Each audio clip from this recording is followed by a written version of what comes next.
I'll take it to the bathroom. I'll wash it and bring it back. I'll wipe these areas down with a wet towel first. Then we'll set it up.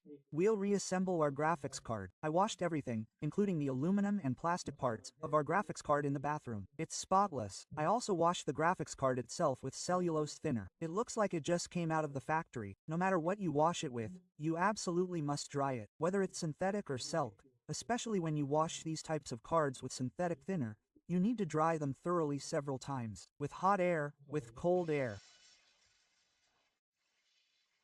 We'll install the thermal pads first. I get a lot of questions about this. Neck, I disassembled my graphics card. I don't know the thermal pad thickness. To know this, you'll either have to guess that the thermal pads we removed here were 2 mils, or you'll have to measure them with a caliper somehow. There are exceptions to thermal pad thickness. I won't say anything about that. O5 consists of 1 mil, 2 mils, and 3 mils. These are the ones we use in computer systems. Now, folks, I'm going to replace the entire thermal pad area of our graphics card with this 2mm strip.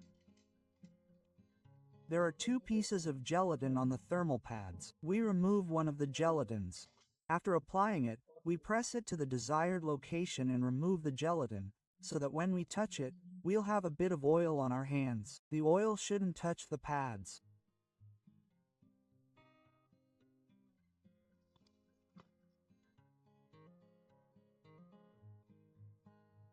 After installing the pad, never turn it left or right. I always say this: if you turn it left and right a few times, the thermal paste you applied will be of the highest quality you want. It won't work. It will disappear. First, we install 2 screws diagonally. Tighten them opposite each other, then you can release them. After this point, there will be no problem. The block should be firm when you install the first screws.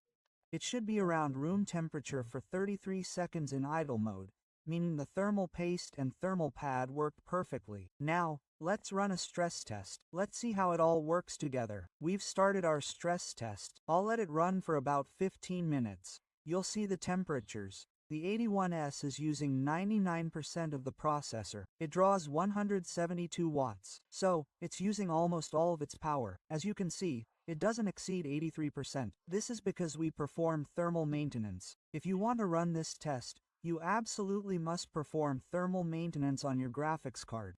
The cooling system also needs to be in good working order. Your graphics card's fans, etc., should be properly cleaned. The thermal paste and thermal pad are worn out.